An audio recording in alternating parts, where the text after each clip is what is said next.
Hi friends, இன்றைக்கி நம்ம முஸ்லீம் வீட்டு பிரியாணி எப்படி செய்கிறதுன்னு பார்க்கலாம். வாங்க வீடியோக்குள்ளே போகலாம். ஃபஸ்ட்டு அதுக்கான இன்க்ரீடியன்ட்ஸ்: இஞ்சி பூண்டு 3 பச்சை மிளகா, கொஞ்சோண்டு கொத்தமல்லி எடுத்து வச்சுக்கலாம். இதை தனியாக நம்ம அரைச்சி எடுத்துக்கணும். புது இஞ்சி போட்டு தான் நம்ம எடுத்துக்கணும். அதுக்கப்புறம் கொஞ்சம் மல்லிக்கீரை, கொஞ்சம் புதினா, அதுக்கப்புறம் 3 தக்காளி, ஒரு எலுமிச்சைப்பழம், 4 வெங்காயம். இப்போ நான் வீட்டிலேயே அரைச்ச மசாலா எடுத்து வச்சுருக்கேன். பிரியாணி மசாலா எப்படி செய்யணுன்னா, பட்டை, கிராம்பு, ஏலக்காய், ஜாதிக்காய், அன்னாசிப்பூ, மெளகு, ஜீரகம், கொத்தமல்லி, ஜாதிபத்திரி இதெல்லாம் நம்ம வறுத்தெடுத்து அரைச்சி வச்சுக்கிட்டா நம்மளுக்கு வீட்லேயே ரெடியான பிரியாணி மசாலா கிடச்சிடும். நான் சொன்ன இன்க்ரீடியன்ட்ஸ்லாம் போட்டு செஞ்சா. அதுக்கப்புறம் இப்போ நம்ம 4 வெங்காயம் எடுத்து வச்சுருந்தோம் இல்லையா, அந்த 4 வெங்காயத்தையும் நீட்டாக வெட்டி வச்சுக்கலாம். அப்போ தான் நம்மளுக்கு பிரியாணிக்கு வதக்க ஈஸியாக இருக்கும், டேஸ்ட்டும் நல்லாயிருக்கும். இந்த மாதிரி வெங்காயத்தையும் இந்த மாதிரி நம்ம வெட்டி எடுத்துக்கணும்.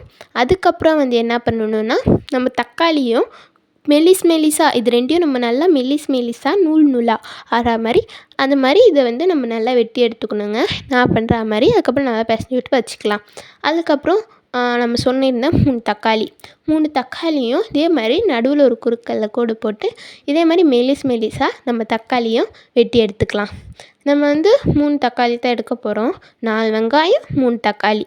இப்போ இதே மாதிரி நம்ம தக்காளியும் வெட்டி எடுத்துக்கலாம். அதுக்கப்புறம் கொஞ்சம் தேவையான அளவு தயிர். இது நாங்கள் வீட்டிலே உரப்பு ஊற்றுற தயிர். அதுக்கப்புறம் தேவையான அளவு இன்க்ரீடியன்ட்ஸில் அந்த இருக்குது கறி. அதுக்கப்புறம் நான் இப்போ சொல்லியிருந்தேன்ல, இஞ்சி பூண்டு, மல்லி, 3 பச்சை மிளகாய் இதெல்லாம் அரைச்சி எடுத்து ஒரு பேஸ்ட்டாக வச்சுக்கலாம். அரைச்சி எடுத்தோன்னே ஒரு பவுலில் மாற்றி வச்சுக்கலாம். இதுக்கப்புறம் ஸ்டவ்வை ஆன் பண்ணிக்கிட்டு குக்கர் வச்சுக்கலாம். அதுக்கப்புறம் நம்ம எண்ணெய் ஊற்றிட்டு நம்ம அரிஞ்சு வச்ச நீட் வெங்காயத்தையும் எடுத்து போட்டு நல்லா பொன்னிறமான வறுக்கிற வரையும் நம்ம நல்லா வதக்கி விட்டுட்டு நம்ம பண்ணிக்கலாம். அதுக்கப்புறம் என்ன பண்ணணுன்னா, வெங்காயமும் ரெடி ஆகணுன்னு தக்காளி இருக்கு இல்லையா, நீட்டாக நம்ம வெட்டி வச்சுருந்த தக்காளி அதையும் எடுத்து நம்ம போட்டு வச்சுக்கலாம். இப்போ வெங்காயத்தையும் வதக்கிட்டு தக்காளியும் வதக்கிட்டு 5 நிமிஷம் நம்ம ஸ்டாப் பண்ணி 5 நிமிஷம் வச்சுக்கிட்டு குக்கரில் அதுக்கப்புறம் நம்ம எடுத்து பார்த்தா பல்கி இந்த மாதிரி கன்சிஸ்டன்ஸுக்கு நல்லா கிடைக்கும். 5 நிமிஷம் மூடி வச்சோன்னே பாருங்கள், இந்த மாதிரி நம்மளுக்கு அளவுக்கு கிடைக்கும் நல்லா. இதுக்கப்புறம் நம்ம அரைச்சி வச்சுருந்த பேஸ்ட், நம்ம இப்போ அரைச்சி வச்சுருந்தோம்லையே அந்த பேஸ்ட் அதை எடுத்து ஊற்றிக்கலாம். அதுக்கப்புறம் இதையும் ஒரு கிண்டிக்கலாம். இதையும் நம்ம கிண்டினோன்னு அதுக்கப்புறம் வீட்டிலேயே அரைச்சி வச்சுருந்த பிரியாணி மசாலா அதையும் போட்டு நல்லா கிண்டிக்கலாம்.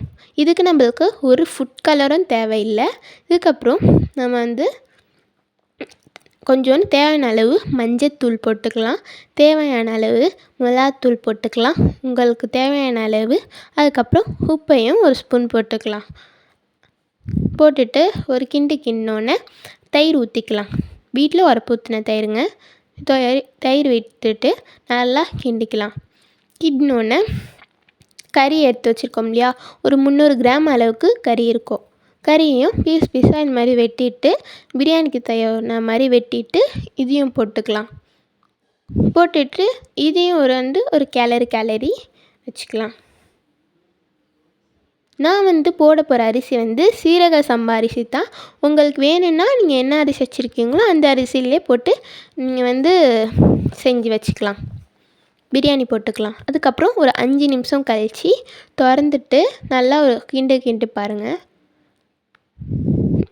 எல்லாமே நல்லா வெந்திருக்கும், கறியும் நல்லா வெந்திருக்கும். நல்லா பாருங்கள், உங்களுக்கே தெரியும். அதுக்கப்புறம் நம்ம தண்ணி ஊற்றிக்கலாம். நான் 2 சுண்டு அரிசி எடுத்திருக்கேன். அதுக்கு 5 டம்ளர் நம்ம தண்ணி ஊற்றிக்கலாம். காப்படி சுண்டில் போட்டிருக்கேன், 5 டம்ளர் தண்ணி ஊற்றிக்கலாம். அதுக்கப்புறம் தண்ணி ஊற்றி மூடி வச்சோன்னே 5 நிமிஷம் கழித்து இப்போ நம்ம செஞ்சு வச்சுருந்த 2 சுண்டு அரிசியும் போட்டுக்கலாம். மாதிரி பொறுமையாக தண்ணி இல்லாமல் வடித்து நம்ம குக்கரில் அரிசியை போட்டுக்கணும். அதுக்கப்புறம் ஒரு லெமன் மட்டும் புழிஞ்சி இந்த மாதிரி வச்சுக்கிட்டு நம்ம ஊற்றிக்கலாம். அதுக்கப்புறம் நம்ம என்ன பண்ணணும்னா கொஞ்சம் மல்லிக்கீரை தேவையான அளவு போட்டுக்கலாம். அதுக்கப்புறம் புதினாவும் போட்டுக்கோங்க. உங்களுக்கு இந்த வீடியோ பிடிச்சிருந்துச்சின்னா லைக் பண்ணுங்கள், ஷேர் பண்ணுங்கள், கமெண்ட் பண்ணுங்கள். மறந்துடாமல் சப்ஸ்கிரைபும் பண்ணி வச்சுக்கோங்க. செஞ்சு பார்த்து எப்படி இருக்குன்னு சொல்லுங்கள். இதுக்கப்புறம் நம்ம நல்லா ஒரு 2 நிமிஷம் கிளறி விட்டுக்கலாம்.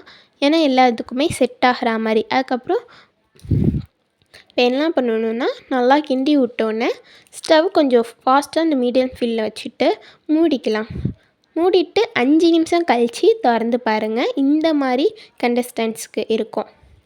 நல்லா பாருங்கள், கிண்டும் போதே உங்களுக்கு தெரியும். இந்த மாதிரி கன்சிஸ்டன்சியில் இருக்கும்.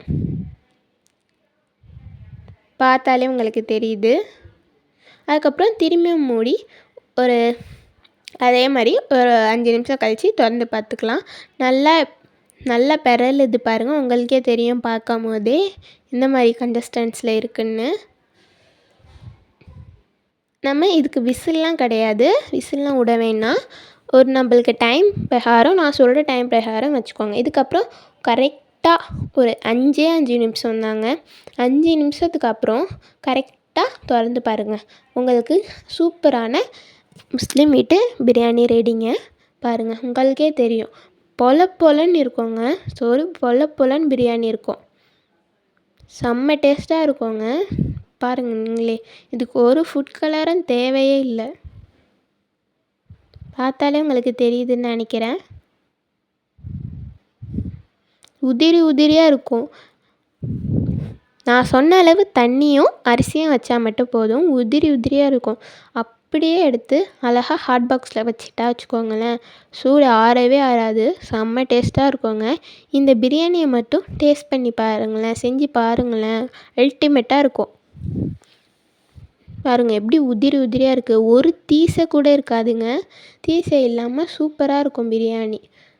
இந்த மாதிரி நான் சொன்ன மாதிரி ஒரு ஸ்டைலில் பிரியாணி செஞ்சு பாருங்கள். ஒரு தீசை கூட உள்ளே இருக்காது. உங்களுக்கே தெரியுது, நாங்கள் வீடியோவில் காட்டுறோம் தெரியுது பாருங்கள். ஒரு தீசை கூட இல்லை. அதுக்கப்புறம் நாங்கள் பிரியாணிக்கு சைடிஷ்ஷாக தயிர் பச்சடி வச்சுருக்கோம். தயிர் பச்சடி அண்டு முட்டை. நாங்கள் இது எங்கள் வீட்டில் விருந்தாடி வந்திருக்கிறதுனால தான் நாங்கள் இவ்வளோ பிரியாணி செஞ்சுருக்கோம். உங்களுக்கு தகுந்த மாதிரி அளவுக்கு மாற்றினா நீங்கள் போட்டுக்கலாம். தேங்க்ஸ் ஃபார் வாட்சிங்.